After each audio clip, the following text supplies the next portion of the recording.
Assalamualaikum warahmatullahi wabarakatuh. Apa kabar untuk seluruh pemirsa video saya dari Sabang sampai Merauke?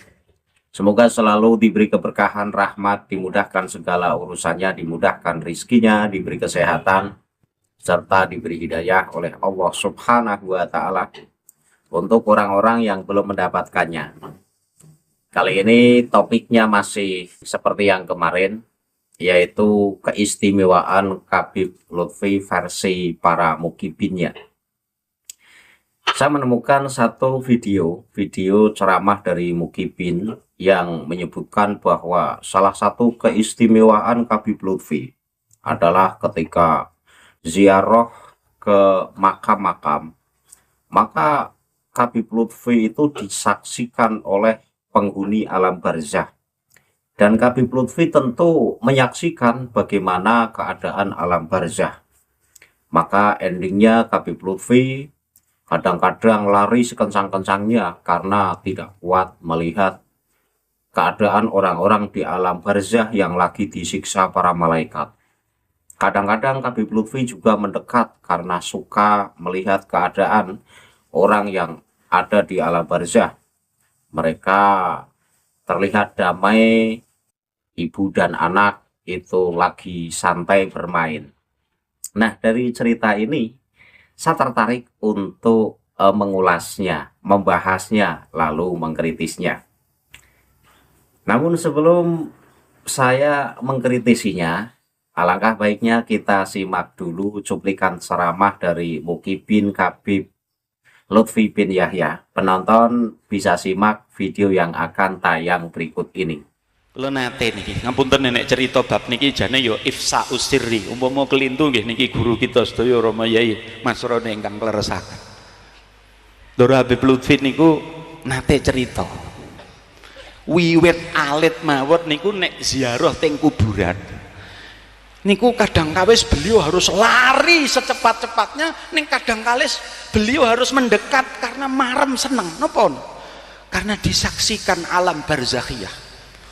Kadang kalau mlebu ring kuburan niku ketemu kuburan sing nang jero ku gemboran. Wow, waduh wis pokoke gembor-gembor awake diantemi malaikat. Ndoro Habib Lutfi bil jari ketok nang ngarep. Sehingga beliau nek weruh ngono langsung mlayu. Tapi sering ugi ketemu kuburan sing nok kono iku bil farhan, ana ibu-ibu dolan karo anake cilik-cilik. Ya maklum wong niku namine wali. Lah nek kula jenengan ki aja. Kula mbayangke umpama mlebu ring kuburan kok weruh ngono, ora wani kuburan. Wedi, anggapane niku weden. Naudzubillahin. Allahumma sholli ala Muhammad.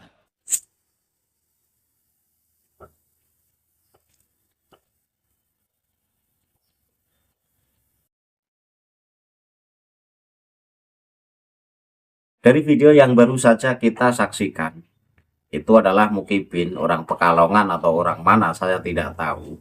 Berkali-kali saya mengambil video dari Mukibin ini, ceramahnya ya isinya dongeng, nggak beda jauh dengan para Habib Ba'alawi.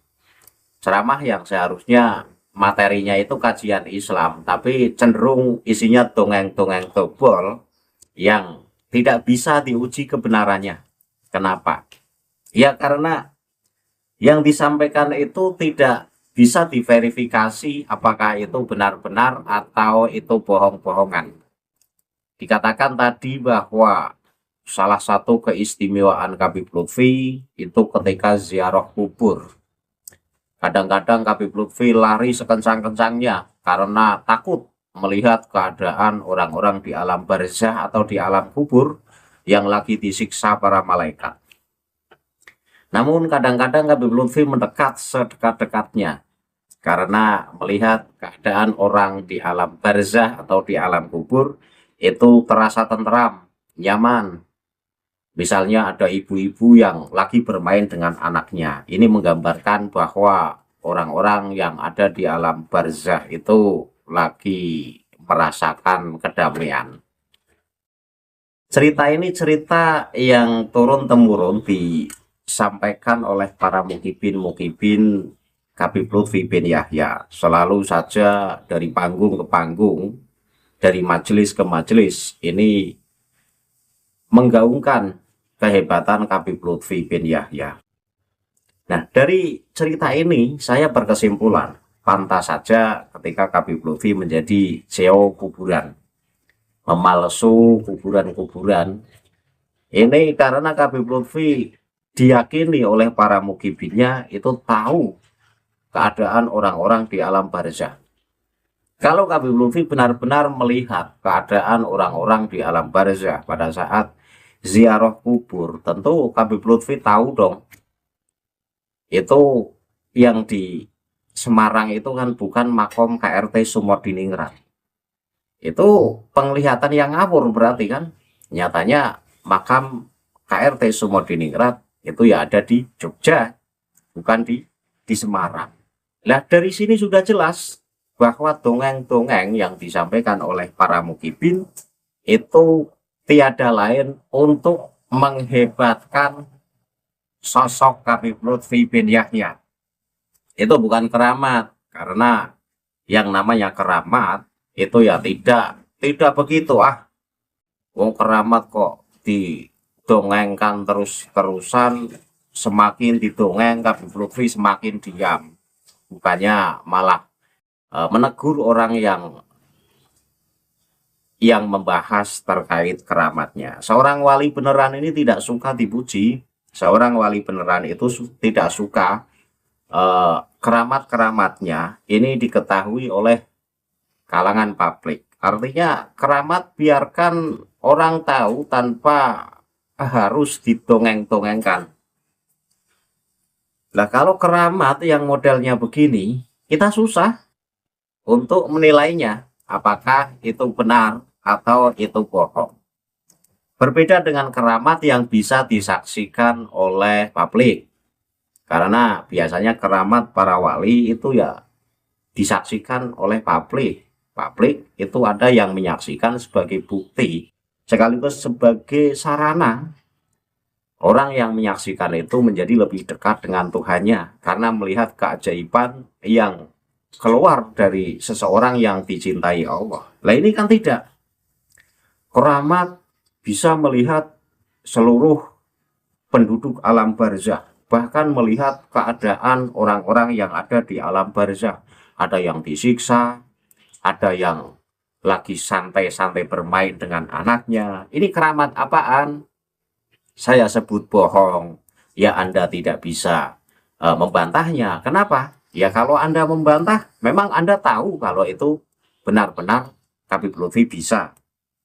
Ya, satu-satunya cara ya bisa dites. Habib Lutfi dites, benar-benar punya kemampuan semacam itu tidak. Berani nggak dites? Saya ajak ke kuburan salah satu orang, misalnya saya ajak ke kuburan salah satu orang, coba diidentifikasi, karena diyakini Habib Lutfi bisa melihat keadaan orang yang ada di alam barzah, tentu tahu dong orang-orang yang lagi dikubur di situ keadaannya seperti apa. Habib Lutfi tahu tidak? Kalau tidak tahu ya itu bohong-bohongan saja. Orang tidak punya kapasitas apa-apa, tapi sengaja membuat cerita-cerita istimewa agar dikagumi, agar publik terkesan bahwa Habib Lutfi itu ulama besar waliullah yang punya keramat luar biasa. Tapi saya tidak heran ketika saya melihat kitab-kitab Manaqib Ba'alawi ya. Kitab-kitab Manaqib Ba'alawi, baik kitab Masra Urawi, baik kitab Syarhul Ainiyah, baik kitab Tufatul Ahbab, baik kitab Fuyudatul Bahril Mali, dan masih banyak kitab-kitab Manaqib dari moyang-moyang Ba'alawi yang selalu menceritakan keramat-keramat moyangnya. Tetapi keramatnya ini keramat yang tidak bisa diverifikasi. Nah, ini menandakan bahwa cerita-cerita semacam itu adalah cerita bikinan untuk mendongkrak rating sosok tersebut. Padahal ya tidak memiliki kapasitas semacam itu. Itu hanya akal-akalan dan trik lama dari orang-orang Ba'alawi yang sudah turun-temurun, di mana sosok biar dianggap keren, biar dianggap hebat oleh para pengikutnya, lalu dibuatkanlah sebuah cerita. Cerita itu dianggap sebagai keramat. Kabib Anu bisa begini, begini, begini. Kemudian kabib yang lain lagi dibuat cerita, bisa ini, bisa itu. Ini gaya lama yang sudah tertulis dalam kitab-kitab manakib orang-orang Ba'alawi. Dan ini akan terus turun-temurun. Artinya nanti kabib ini ketika hidupnya biasa saja, nanti ketika sudah mati akan dibuatkan kitab manakib oleh anaknya atau oleh cucunya. Kemudian dibuatlah cerita-cerita palsu biar pembaca kitab manakib tersebut terkesan bahwa tokoh yang lagi diceritakan itu wali besar yang punya keramat luar biasa. Padahal semasa hidupnya itu ya biasa-biasa saja, alim saja tidak, mumpuni ilmu agama saja tidak. Nah itulah kehebatan orang-orang Ba'alawi yang tidak kita miliki adalah mampu menipu umat secara ratusan tahun. Jadi umat ini sudah ditipu, sudah dicekoki dongeng-dongeng kurofat Ba'alawi. Dongeng-dongeng palsu, dongeng-dongeng yang sebenarnya itu tidak terjadi, atau si tokoh yang diceritakan itu tidak memiliki kapasitas semacam itu. Dan cerita dobol yang dibuat oleh orang-orang Ba'alawi ini mujarab untuk membungkam pribumi. Terbukti tidak hanya dari kalangan awam saja ya, kalangan menengah ke atas, artinya orang-orang yang punya pendidikan, ini juga dibungkam dengan cerita-cerita halus semacam itu. Mereka tunduk, mereka takluk karena menganggap bahwa si tokoh itu punya keramat yang luar biasa.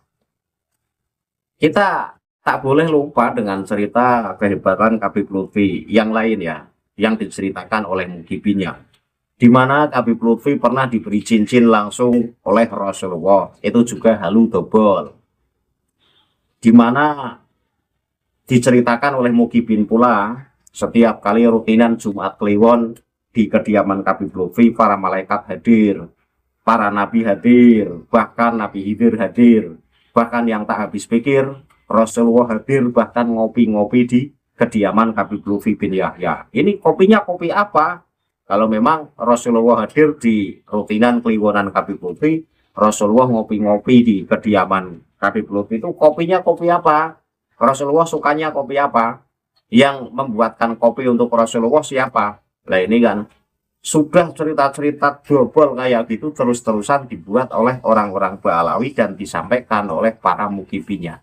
Nah kalau terus-terusan begini, Islam Indonesia ini bukannya maju, justru rusak, dirusak oleh pendatang-pendatang dari Yaman yang ngotot pengen diakui sebagai keturunan Rasulullah, pengen dianggap sebagai orang yang punya kualitas tinggi padahal tidak berkualitas. Maka dalam video kali ini saya ajak untuk seluruh mukibin Ba'alawi, berpikirlah waras dan berpikirlah cerdas. Agama Islam itu agama yang bisa sejalan dengan akal sehat kita. Agama Islam itu adalah agama yang bisa dipikir dengan nalar waras. Kalau agama terus-terusan isinya dongeng-dongeng dobol semacam itu, bukannya Islam maju, Islam akan makin mundur. Mundur, negara lain itu sudah membuat nuklir, sudah membuat teknologi-teknologi canggih. Indonesia masih saja ketipu dengan dongeng-dongeng keramat yang palsu. Bagaimana Indonesia bisa maju? Menteri agamanya saja masih mempercayai khurafat-khurafat Ba'alawi. Kalau Menteri Agama tidak percaya khurafat-khurafat Ba'alawi, mestinya tidak menjadi mukibin Ba'alawi. Nyatanya, setiap kali acara-acara yang di-branding sebagai acara kebangsaan, ya Menteri Agama hadir di situ mendukungnya. Ini kan membuktikan bahwa Menteri Agama kita pun mempercayai keramat-keramat Ba'alawi, mempercayai dongeng-dongeng palsu yang dibuat oleh orang-orang Ba'alawi. Padahal saya tahu Menteri Agama itu ya orang pendidikan. Tapi ya aneh, percaya saja.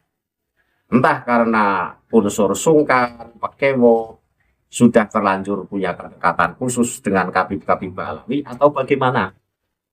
Atau alih-alih Menteri Agama tidak mau Muslim di Indonesia pecah belah. Sehingga satu-satunya cara ya memakai cara mendamaikan dengan cara menghadiri acara-acara yang diselenggarakan oleh para Habib Balawi. Lebih baik kita berpecah belah daripada kita akur tapi kita terus-terusan ditipu. Karena kita tidak merasa memecah belah umat. Hanya mereka, orang-orang Balawi yang merasa dipecah belah. Karena apa? Ya karena mereka dituduh sebagai bukan cucu Rasul. Mereka tidak terima. Padahal mereka tidak bisa mendatangkan buktinya. Mereka dituduh memalsukan keramat-keramat, artinya membuat dongeng-dongeng yang disebut sebagai keramat, tapi berseberangan dengan akidah Islam. Mereka tidak terima, tapi ya tidak punya bahan untuk membela dongeng-dongeng khurafat tersebut. Artinya orang-orang Balawi sebenarnya sudah kepepet, sudah terpojok. Di saat pribumi bangkit, di saat santri-santri yang dulunya itu diam, sekarang ikut andil dalam polemik nasab, orang-orang Balawi baru merasakan bahwa ternyata Muslim di Indonesia itu tidak acak-acak. Dari kalangan muda yang mengenyam pendidikan di pesantren atau yang kuliah, ini rata-rata nalarnya waras, bahkan mampu adu argumen dengan orang-orang Balawi yang diyakini sebagai orang-orang alim. Mereka itu tidak alim, saya yakin tidak alim. Bahkan kalau memang Habib Lutfi diyakini bisa melihat keadaan orang-orang yang dikubur. Kemudian Habib Lutfi melihat keadaan di alam barzah. Ada yang disiksa malaikat, ada yang hidup nyaman tentram di sana. Saya pengen ngetes. Tak ajak ke salah satu makom, apakah Habib Lutfi itu benar-benar melihat, bisa mengidentifikasi bahwa ini makomnya orang ini, keadaannya di alam barzah lagi begini. Saya yakin tidak bisa. Saya yakin tidak bisa. Karena kondisi alam barzah itu rahasia Allah. Kalaupun ada orang yang tahu, itu ya tahu tidak secara keutuhan. Artinya diberitahu oleh Allah itu saja, baik lewat jalur mimpi atau lewat jalur penglihatan, tapi secara kilat saja. Dan tidak diberitahu secara keutuhan. Kondisi alam barzah begini. Saya melihat si Anu lagi ngopi misalnya. Saya melihat si Anu lagi makan bakso misalnya. Lah ini kan keramat dobol-dobolan kayak gini ya dipercaya oleh mukibin. Nah, dari Muslim yang sudah percaya bahwa Habib Lutfi ini melihat keadaan orang yang ada di alam barzah, inilah yang kemudian Habib Lutfi bisa seenaknya memalsukan kuburan, mencari lokasi. Di sini katanya ada wali yang belum diketahui oleh masyarakat. Akhirnya di situ dibuatlah makam palsu. Karena apa? Kok bisa aman? Ya karena masyarakat sudah kadung mempercayai kalau Habib Lutfi punya kelebihan semacam itu. Itulah alasannya pentingnya para mukibin mengglorifikasi junjungannya. Sehingga ketika Habib Lutfi berpolah seenaknya memalsukan kuburan-kuburan, maka tidak ada yang berani mengkritik, tidak ada yang berani memprotes. Karena masyarakat sudah punya keyakinan, oh Habib Lutfi memang punya kapasitas semacam itu, melihat kondisi orang-orang yang ada di alam barzah. Sehingga wajar ketika Habib Lutfi tahu di sini ada makam wali, lalu dibuatlah makam palsu. Lah kita ini tidak terasa sedang ditipu oleh orang-orang yang punya kepentingan. Tidak punya kapasitas semacam itu, ngakunya punya kapasitas semacam itu. Ayolah Muslim cerdas dan waras. Jangan mau kita terus-terusan dibodohi oleh orang-orang yang sebenarnya bukan wali, tidak memiliki kapasitas yang istimewa, tapi kita kadung mempercayai bahwa itu waliullah, mempunyai kapasitas yang luar biasa. Kita menjadi bodoh, padahal secara keilmuan kita itu lebih mumpuni dibanding pendatang-pendatang dari Yaman. Lah kesimpulan apa yang saya sampaikan adalah bahwa yang disampaikan oleh Mukibin tadi, Habib Lutfi ketika ziarah ke kuburan-kuburan kadang-kadang lari karena melihat orang yang ada di alam barzah itu lagi digebuki malaikat, dan kadang-kadang Habib Lutfi mendekat karena melihat orang yang ada di alam barzah itu tentram, nyaman, damai. Itu berita hoax. Saya pastikan berita hoax. Jika dari pihak Habib Lutfi tidak terima dengan apa yang saya sampaikan, bisa dites langsung. Habib Lutfi tidak memiliki kapasitas semacam itu. Saya akhiri video ini, akhirul kalam, billahi taufiq wal hidayah. Wassalamualaikum warahmatullahi wabarakatuh. Salam waras untuk seluruh muslim di Indonesia.